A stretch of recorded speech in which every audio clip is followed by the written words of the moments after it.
Rules of Dodgeball. Games will be played on a standard-sized basketball or volleyball court. Six balls will be used. The official will place three balls at the offsides or the center line for each team. Players must start behind their own baseline before the game starts. Players may intentionally leave the playing area on their own side of the playing court to retrieve a ball. If a player goes out of bounds to avoid getting out, they will be called out by the official. Players will be called out if a thrown ball, not a kick ball, hits them on the fly. Players will be called out if a ball they throw is caught on the fly. If a ball hits another ball, which a player has in their possession, it does not make either player out. If the ball is dropped as a result of contact from the thrown ball, then the player who drops the ball is out.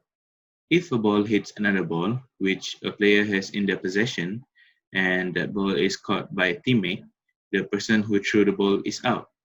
If a ball hits another ball, which a player has in their possession, and that ball hits a teammate, the person who was hit is out. So before I started with the objective of the game, I would like to share or talk about the history of the dodgeball.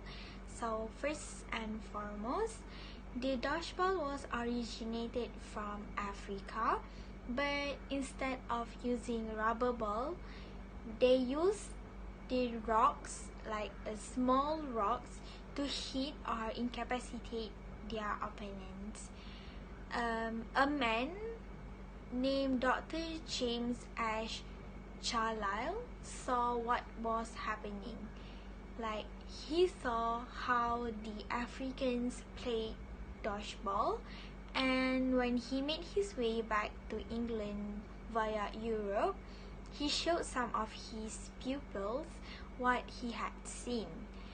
And in Europe, the European men tried to play with the rocks to hit their opponents, but they found out that they didn't have the agility to hit their opponents using the rocks. At last, the game was changed from rocks to leather ball, and lastly to rubber ball that we have been used now. So for that, I sum up the history of the dodgeball. Now, moving on to the objective of the dodgeball.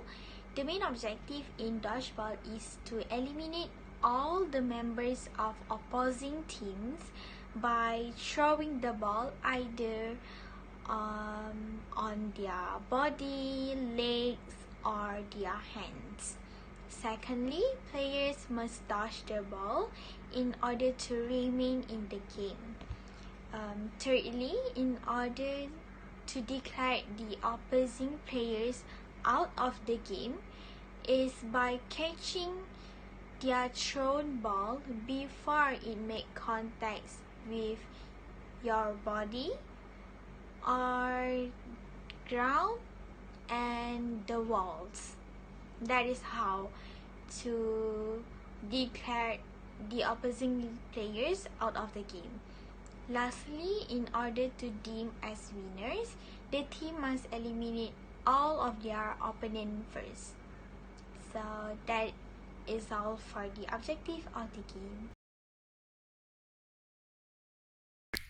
A team may have between 6 and 12 players on a roster, but only 6 players can play in a set. When a player injured, another player may be substituted during a timeout, and a team may have 3 ball retrievers.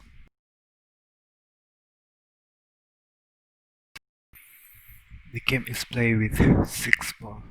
The ball is a 17 cm polyurethane coated foam ball with a weight of 140 grams.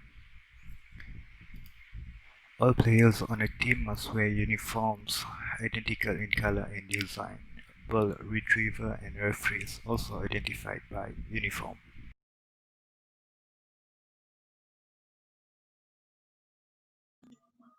Hi everyone, my name is Chelsea, and for my last part of our video presentation, I would love to talk about on how to score and winning the game. Actually, there is no point scoring in dodgeball, as the aim of the game is to eliminate players of the opposing team, which can be done in several ways. The most obvious way is hitting an opponent with a ball. If a player is hit and the ball is not caught before becoming dead, that player is eliminated. However, if a player who throws a ball that is caught by an opponent, that throwing player will be eliminated from the game. Some variations of the game allow for a reinstatement of players only if their team catches the ball. This can ensure the game lasts for a longer time period and provides an incentive for catching the ball, as opposed to just dodging the ball. A player will eliminate themselves if they run out of the court of play.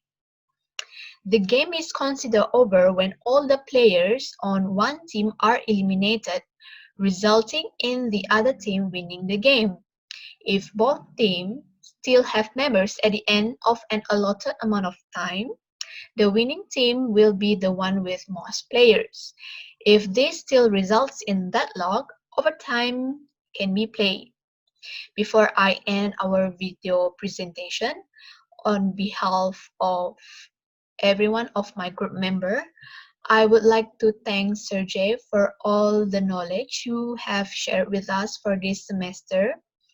We truly appreciate your time spent, and we surely miss your classes, but we have all that you taught us stored safely in our mind and heart. And that's all from me. Thank you.